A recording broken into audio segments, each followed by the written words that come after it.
to day 2 of 25 Days of Christmas with TJ 2023. So yesterday we took a look at the L1 Mikado that's in my collection. You want to go ahead and check that out. Day 1 was posted yesterday. But today we're going to take a look at another steam engine, but this one's kind of an interesting story. And that one is this MTH Premier H10 here sitting behind me.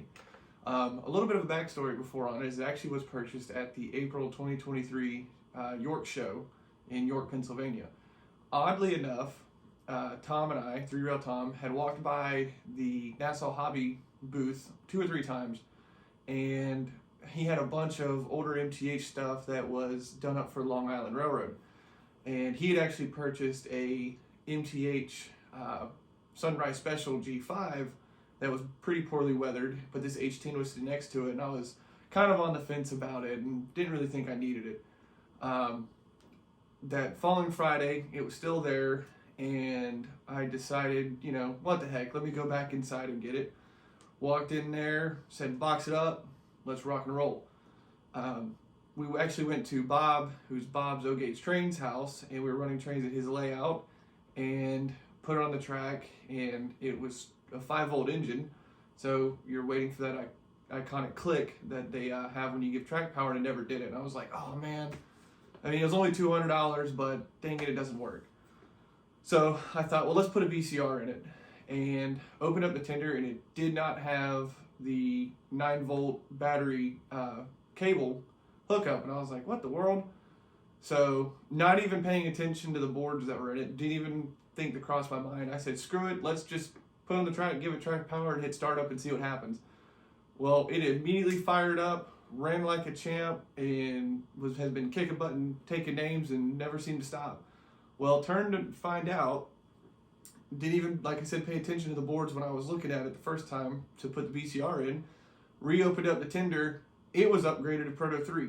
So yes, it was poorly weathered, but it was $200, and it ended up having Proto 3, which MTH was selling Proto 3 kits at the show, what were $200, so I called it a win. I did, since April, I had stripped it completely down. I mean, it was nasty. Stripped it completely down back to the original paint, the best I could, and practiced weathering on it for steam. I haven't actually finished the project. I do intend on putting it back to Long Island the way that it was weathered and re-decaled from the Pennsylvania one.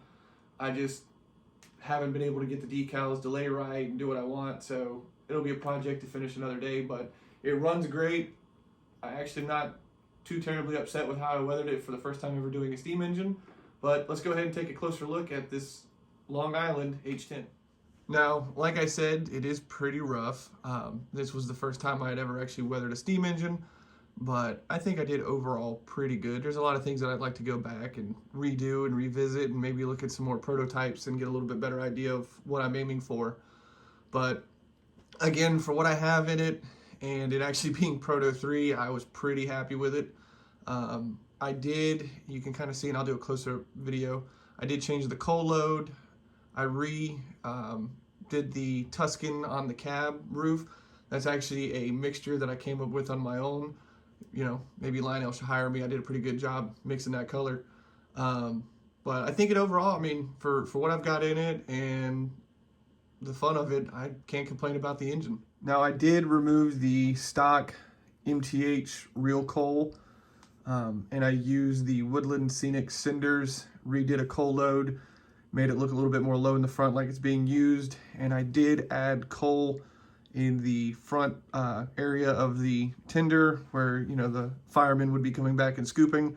I'm not sure if this engine was actually a stokered, have a stoker, or was it hand fired, but whatever. It's a model with a giant curly Q sticking between the engine and the tender, so we'll put a little bit of coal there.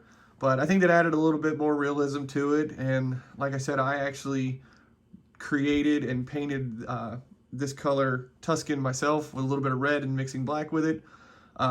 It does have a dusting of black, matte black over it, so it is a little bit darker than the tender deck, but matching or creating and matching my own paint before I did the dusting of black, it did actually match the tender deck, so I was pretty happy with that.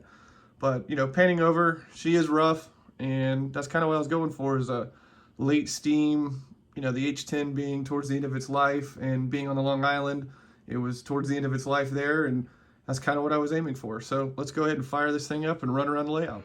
One thing I'd like to mention before we get into running it is these pacemaker box cars that I actually picked up through trains.com. And if you're looking to purchase anything or grab anything this holiday season, please use code TJTX for $10 off 50 more.